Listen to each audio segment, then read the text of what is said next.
निकाला जाता है। जैसे मोल हम लोग निकालते हैं तो उसमें क्या किया जाता है, गिवन जो वेट होता है उसको डिवाइड करते हैं मोलर मास से।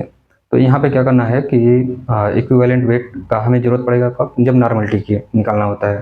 तो नॉर्मलिटी में क्या ज़रूरत पड़ता है, हमें इक्विवेलेंट वेट की ज़रूरत पड़ती है, मास की ज़रूरत पड़ती है। बट हमें जब मोलरिटी की बात करते हैं तो मोलरिटी में हमें जस्ट नंबर ऑफ मोल चाहिए होता है और उसको डिवाइड करते हैं वॉल्यूम हमारे उसके सॉल्वेंट से।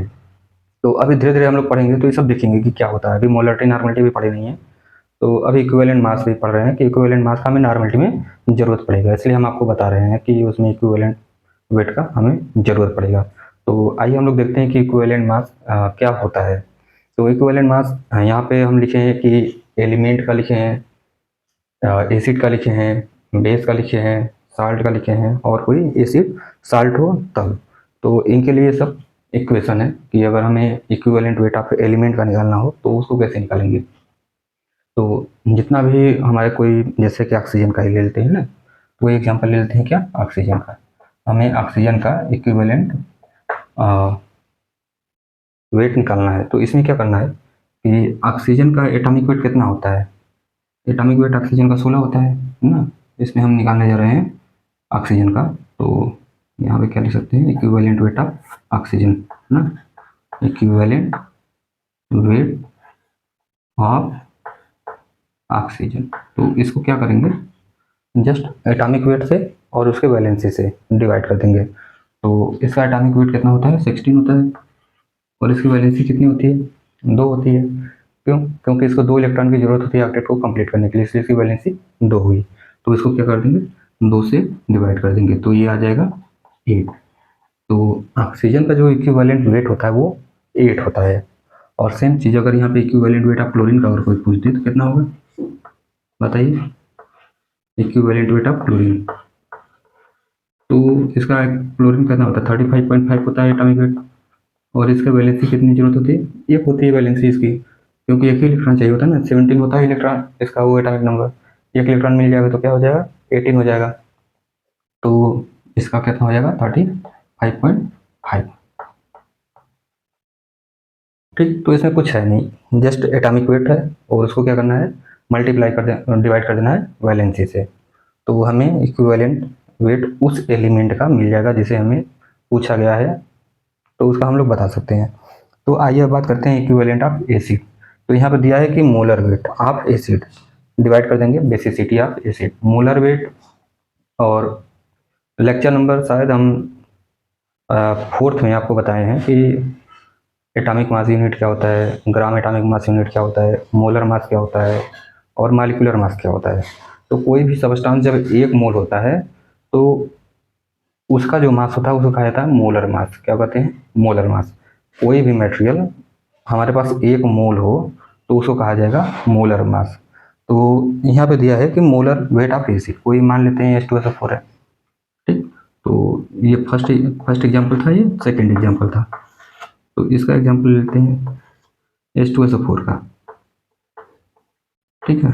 तो H2SO4 अगर 1 मोल है तो इसमें कितने ग्राम होंगे, इसका होगा 2 हाइड्रोजन का हो जाएगा, सल्फर का होता है 32, और ऑक्सीजन का होता है 16, तो 64 हो जाएगा। तो इनको ऐड करेंगे तो कितना हो जाएगा,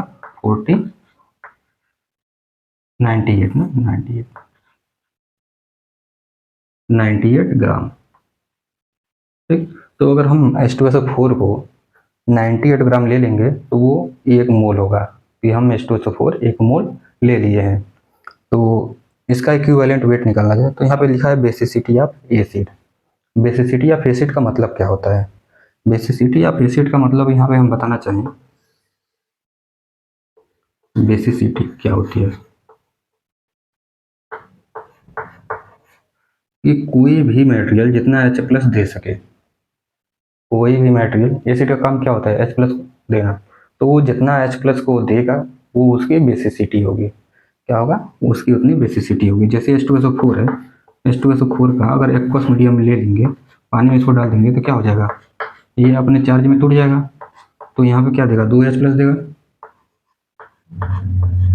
और क्या दे देगा, SO4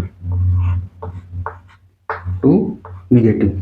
ठीक, तो हम यहाँ पे देख रहे हैं कि जब H2SO4 को पानी में क्या किया, डाल दिए, तो कितना हाइड्रोजन मिल रहा है, दो H प्लस मिल रहा है। तो इसका मतलब कि इसका बेसिसिटी हुआ 2। तो एक तो ये है, और दूसरा क्या है,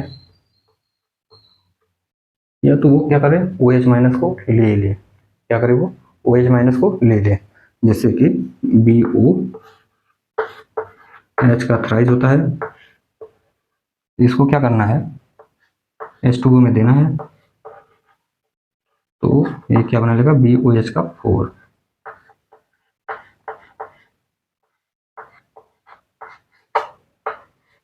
निगेटिव और H प्लस।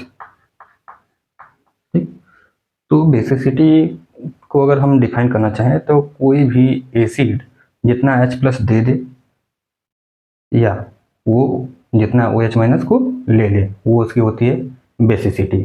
तो इस BOH का थ्राइस है, अगर इसकी बेसिसिटी पूछ दिया जाए तो इसकी 1 होगी। क्यों, क्योंकि BOH का थ्राइस, यहाँ पे 3 हाइड्रोक्सिल ग्रुप पहले से है, यहाँ पे सिर्फ एक का एडिशन हुआ है, इसका मतलब सिर्फ इसने एक OH माइनस लिया है, तो इसलिए इसकी बेसिसिटी हो जाएगी 1। तो इसको थोड़ा सा क्लीन करते हैं, फिर उसके बाद बताते हैं। ये अब चलते हैं इक्विवेलेंट वेट ऑफ एसिड कैसे निकाला जाता है। तो यहाँ पे दिया है मॉलिक्यूलर वेट ऑफ एसिड, तो हमें निकालना है इक्विवेलेंट वेट, किसका निकालते हैं, H2SO4 का। ठीक,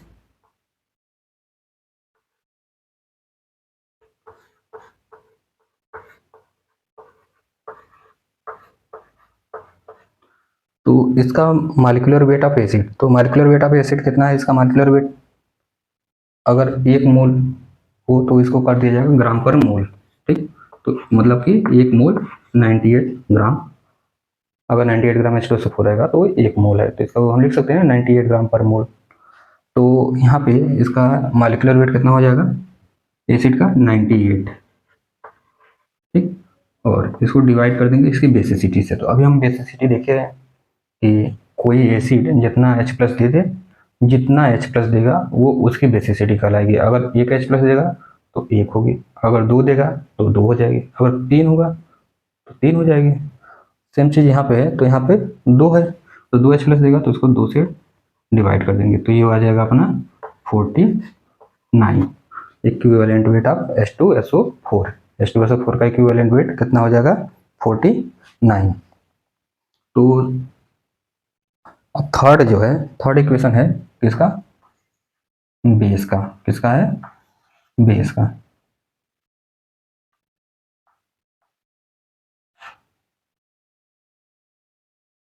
तो यहाँ पे देख रहे हैं मॉलिक्यूलर वेट ऑफ बेस, तो यहाँ पे था मॉलिक्यूलर वेट ऑफ एसिड। तो एक एग्जांपल हम लोग लिख सकते हैं कि बेस, बेस का क्या एग्जांपल ले सकते हैं, NaOH ले लेते हैं, NaOH। तो एक एग्जांपल लेते हैं NaOH। ठीक है, तो NaOH का कितना होगा, Na का होता है 23,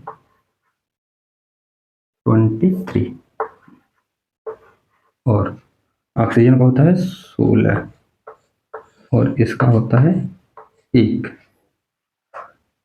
23, 16, 1 हो जाएगा 40, 40 ग्राम पर मोल। ठीक, तो NaOH का जो मॉलिक्यूलर वेट है वो कितना है, 40 है। अगर 40 ग्राम आप NaOH ले लेंगे तो आपके पास 1 मोल होगा, और उस 1 मोल में NaOH के पार्टिकल होंगे 6.023 10⁻23, इतनी NaOH के आपके पार्टिकल होंगे। तो यहाँ पे दिया है एसिडिटी ऑफ बेस। तो अभी हम बेसिसिटी के बारे में देखें, तो अब इसका एसिडिटी के बारे में भी देख लेते हैं कि एसिडिटी क्या है।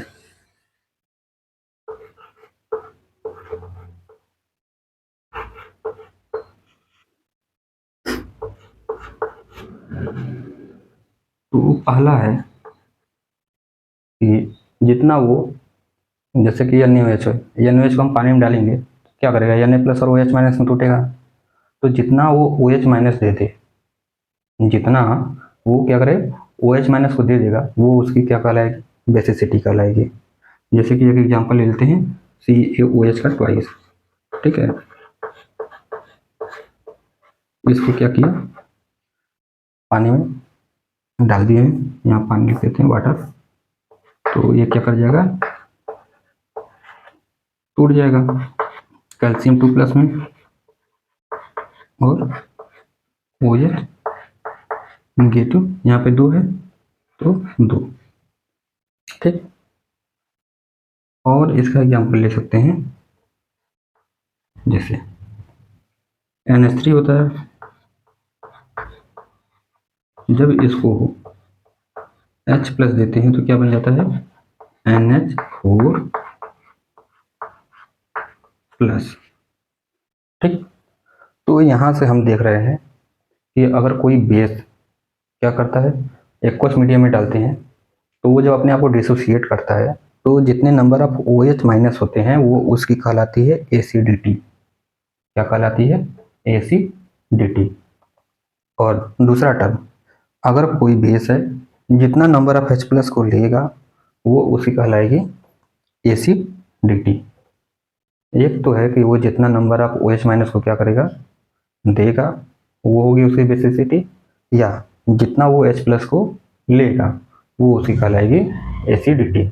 तो इसकी एसिडिटी कितनी हो जाएगी, 1 हो जाएगी, और इसकी एसिडिटी कितनी हो जाएगी, 2 हो जाएगी, ठीक। तो आप लोग को ये समझ में आया होगा। तो इसको हम लोग क्लीन करते हैं, फिर उसके बाद उसका क्वेश्चन लगाते हैं।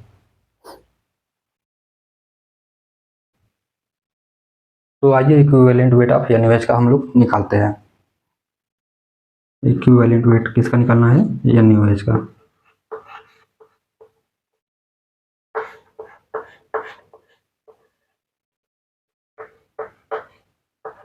तो इसका मॉलिक्यूलर वेट कितना आया है, 40 आया है, 40।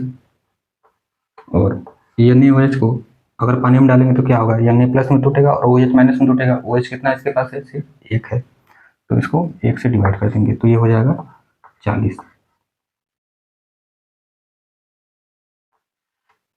ठीक। तो आई थिंक कि आप लोग को ये समझ में आया होगा कि एसिडिटी ऑफ बेस क्या होता है, बेसिसिटी ऑफ एसिड क्या होता है। मेन इंपॉर्टेंट आप लोग को यही है कि एसिडिटी क्या क्या होती है और बेसिसिटी क्या होती है। मॉलिक्यूलर वेट आप लोग निकाल लेंगे, उसमें अगर H2SO4 का दिया रहेगा, अगर पूछ भी लिया तो वो या तो मॉलिक्यूलर वेट को M को कंसीडर करेगा, या तो फिर यहाँ पे वो कंसीडर करेगा, बताएगा आपको कि हाइड्रोजन का कितना होता है मॉलिक्यूलर वेट, सल्फर का कितना होता है, ऑक्सीजन कितना होता है, इनको जोड़ दिया जाएगा।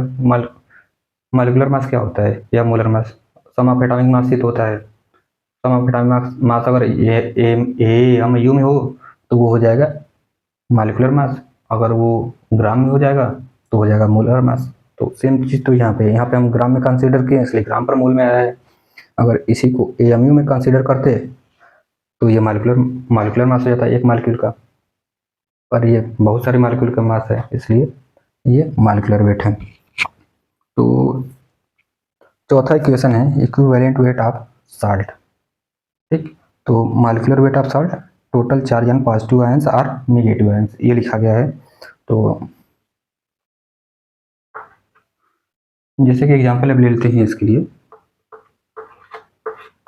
Na2CO3 है, ठीक है। तो मोलर वेट निकालना है तो मोलर वेट निकाल लेते हैं। सोडियम का होता है कितना, 23, तो 23 दूना 46 हो जाएगा। और एक कार्बन है, कार्बन का होता है 12, और ऑक्सीजन है 3, 16 3 48। तो ये कितना हो रहा है, इसको जोड़ेंगे तो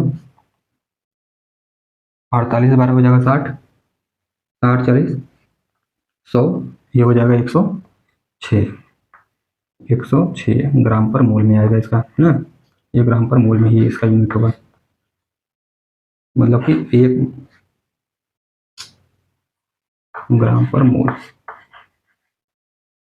ये अगर हम 106 ग्राम Na2CO3 ले लेंगे तो वो 1 मोल कहलाएगा, ठीक। तो यहाँ तक ये आप लोग समझ गए होंगे। तो निकालते हैं इक्विवेलेंट वेट ऑफ साल्ट। तो यहाँ पे पूछ रहा दिया है टोटल चार्ज जो होना चाहिए, तो पॉजिटिव आयंस का ले या तो निगेटिव आयंस का ले। तो Na2CO3 को अगर तोड़ेंगे तो ये क्या टूटेगा, 2Na प्लस में टूटेगा, 2Na+ और CO3 2 निगेटिव। यहाँ पे लिखा है ना, या तो पॉजिटिव चार्ज को कंसीडर करना है या तो फिर निगेटिव चार्ज को कंसीडर करना है। तो यहाँ पे Na+ पे Na पे क्या है, 1 प्लस चार्ज है, पर यहाँ पे है 2, तो 2 प्लस चार्ज ले सकते हैं। या तो फिर CO3 पे 2 निगेटिव है तो 2 निगेटिव चार्ज ले सकते हैं। कोई भी एक को कंसीडर करना है तो हम 2 Na+ को ले लेते हैं। तो ये हो जाएगा, इसका कितना हो जाएगा, मॉलिक्यूलर वेट ऑफ साल्ट कितना आया है, यहाँ पे लिख देते हैं इक्विवेलेंट वेट ऑफ Na2CO3। तो कितना हो जाएगा, ये मॉलिक्यूलर वेट कितना दिया है, 106 आया है। इसको क्या कर देंगे, 2 से डिवाइड कर देंगे, क्योंकि पॉजिटिव चार्ज या निगेटिव चार्ज कितना है, 2 ही है। तो ये हो जाएगा 53। तो इसका इक्विवेलेंट वेट कितना हो जाएगा, 53। ये सबका यूनिट क्या होगा, ग्राम पर मोल ही होगा, है ना, क्योंकि 106 क्या है, ग्राम पर मोल में है। 2 तो एक बस न्यूमेरिकल वैल्यू है, इसका भी ये यूनिट जो है वो ग्राम पर मोल में रहेगा। अगर बाद में क्वेश्चन पूछ लेता है कि इक्विवेलेंट वेट का यूनिट क्या होता है, तो आपको पता होना चाहिए, ग्राम पर मोल। ये भी ग्राम पर मोल में रहेगा, ठीक। तो इसमें कुछ है नहीं, जस्ट आपको बेसिसिटी इसमें देखनी है, इसमें एसिडिटी देखनी है। अगर कोई साल्ट दे दे तो उसके ऊपर कितना पॉजिटिव आयंस आ रहा है या तो कितना निगेटिव आयंस आ रहा है, और यहाँ पे है उसकी वैलेंसी। तो आई थिंक आप लोग को ये सब चीज़ें समझ में आ रही होंगी। अगर नहीं आ रही होंगी तो प्लीज़ आप कमेंट करिएगा, फिर से हम इसको कोशिश करेंगे बताने का जितना ईजी वे में हो सकता है। तो आइए कुछ प्रैक्टिस करते हैं। यहाँ पे कुछ क्वेश्चन दिए गए हैं, एग्जाम्पल दिए गए हैं, जिनको हमें सॉल्व करना है कि इनकी बेसिसिटी क्या होगी। तो ये है कॉन्सेप्ट है, किसके लिए है, बेसिसिटी के लिए है। हम लोग पीछे देखे थे, पर यहाँ पे रिवाइज कर रहे हैं, तो फिर से देख लेते हैं कि बेसिसिटी क्या होती है। कि कोई एसिड जितना H+ को देगा वो उसकी बेसिसिटी कहलाएगी, या तो फिर जितना वो OH- को लेगा, क्या करेगा, OH- एक्सेप्ट, मतलब OH- को ले, तो होगा उसकी बेसिसिटी। तो इसके यहाँ पे लिख देते हैं बेसिसिटी।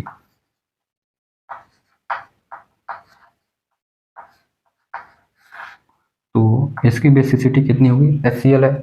HCl को जब हम वाटर में डालेंगे तो एक H+ देगा और Cl-, कितना H+ दे रहा है, सिर्फ एक, तो इसकी बेसिसिटी हो जाएगी 1।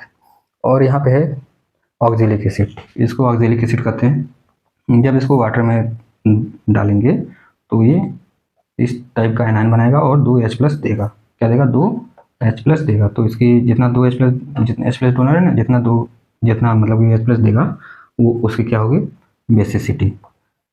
तो ये 2 हो जाएगा। अब यहाँ पे है H3PO4 और H3PO3। ऐसे अगर हम लोग देखें नॉर्मल जो कॉन्सेप्ट से चल रहे हैं, अगर ऐसे ही बस लगा दे तो हम यहाँ पे भी 3 लिख देंगे और यहाँ पे भी 3 लिख देंगे, और हो जाएगा गलत। क्या हो जाएगा गलत। क्यों, क्योंकि हम इसका स्ट्रक्चर जानते नहीं है। और एच एच ऐसा तो नहीं है कि हाइड्रोजन जितना है सब के सब एसिडिक, मतलब कि एसिडिक ही होंगे, ऐसा तो है नहीं, क्योंकि जो एसिडिक हाइड्रोजन होता है वही तो H+ में तोड़ता है। तो इसमें आके देखते हैं कि क्या है। तो T⋯O ये इसका स्ट्रक्चर है, क्योंकि इसका स्ट्रक्चर जानना जरूरी है, बिना स्ट्रक्चर जाने हम लोग नहीं बता पाएंगे, अगर बताएंगे तो हो जाएंगे गलत। तो अगर ऑक्सीजन से हाइड्रोजन कोई जुड़ा होता है तो वो एसिडिक नेचर का होता है। कैसा होता है, एसिडिक नेचर का। एसिडिक नेचर का होने का मतलब वो H+ में टूट सकता है। तो जब H+ में टूटेगा तो वो उसकी बेसिसिटी हो जाएगी। तो यहाँ पे 1 है, 2 है, 3 है ना। जब 3 है तो इसको मतलब कि अगर हम पानी में डाल देंगे तो ये टूट जाएगा 3 H+ में, और P⋯O O O और O इन सब पे आ जाएगा नेगेटिव चार्ज। क्या आ जाएगा, नेगेटिव चार्ज। तो यहाँ पे कितना H+ आ रहा है, 3, तो इसकी हो जाएगी बेसिसिटी 3। अब यहाँ पे है H3PO3, क्या है H3PO3। तो स्ट्रक्चर सेम तो होगा नहीं, तो क्योंकि ऑक्सीजन 3 है, ये जो यूनिट है ये यूनिट सेम रहेगी। कोई भी फास्फोरस का आप जो एसिड पढ़ेंगे तो उसमें P डबल बॉन्ड O लगा रहेगा, उसमें कोई छेड़खानी नहीं करनी है, हमें छेड़खानी करनी है इधर। तो एक ऑक्सीजन, दो ऑक्सीजन, तीन ऑक्सीजन, एक ऑक्सीजन को यहाँ से रिमूव कर देंगे तो बन जाएगा H3PO3। अब देखिए कि यहाँ पे हाइड्रोजन जो ऑक्सीजन से जुड़ा हुआ कितना है, सिर्फ 2 है ना, उसमें था 3 पर अब यहाँ पे है 2, तो इसलिए अब यहाँ से हमें जो मिलेगा सिर्फ 2 मिलेगा, ना कि 3। ठीक, तो यहाँ पे ऑक्सीजन तो है ही नहीं, यहाँ पे है हाइड्रोजन, तो यहाँ पे H ऐसे लिख देंगे, तो इसकी बेसिसिटी हो जाएगी 2। ठीक, तो इसलिए आप लोग को स्ट्रक्चर थोड़ा बहुत जानकारी होनी चाहिए, अगर स्ट्रक्चर की जानकारी नहीं होगी तो हो जाएंगे गलत।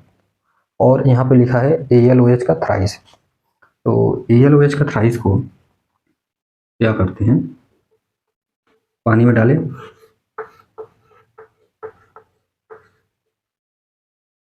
H2, तो ये टूटेगा, किसमें टूटेगा, क्या यहाँ से OH माइनस को ले लेगा, तो ये हो जाएगा AlOH का 4 और ये हो जाएगा नेगेटिव, क्योंकि OH माइनस को लिया है तो एक नेगेटिव चार्ज आ जाएगा और H प्लस। ठीक है, तो हमें वाटर को नहीं देखना है, देखिए ये H प्लस जो आया है वो वाटर से आया है, हमें देखना है AlOH का थ्राइस, क्योंकि क्वेश्चन पूछा है AlOH का थ्राइस, एल्युमिनियम ट्राई हाइड्रोक्साइड बोलते हैं इसको। तो यहाँ पे तो 3 था ही, यहाँ पे है 4, 4 में से 3 घटाएंगे कितना आएगा, 1 आएगा, तो इसकी हो जाएगी बेसिसिटी 1, क्योंकि यहाँ पे लिखा है ना कि OH माइनस क्या होना चाहिए, या तो एक्सेप्टर हो या तो H प्लस को डोनेट करे। ये सब जितने एग्जाम्पल थे ए से लेकर डी तक ये थे H प्लस को डोनेट करने वाले, इसलिए इनकी बेसिसिटी जो देखे हैं वो H प्लस डोनर टेंडेंसी के हिसाब से देखे हैं। बट यहाँ पे AlOH का थ्राइस है, वो क्या किया है, OH माइनस को एक्सेप्ट किया है, जब OH माइनस को एक्सेप्ट किया है तो इसकी कॉन्सेप्ट इसके हिसाब से चेक करेंगे, तो कितना एक्सेप्ट किया था, सिर्फ 1 किया था, इसलिए इसकी बेसिसिटी हो गई है 1। तो आई थिंक कि आप लोग को एसिडिटी के बारे में अच्छा खासा नॉलेज हो गया होगा। तो अब हम लोग पढ़ेंगे बेसिसिटी के बारे में, मैं लग रहा है उल्टा बोल दिया हूँ, तो आई थिंक कि आप लोग को बेसिसिटी के बारे में क्या हो गया, अच्छा खासा जानकारी हो गई होगी।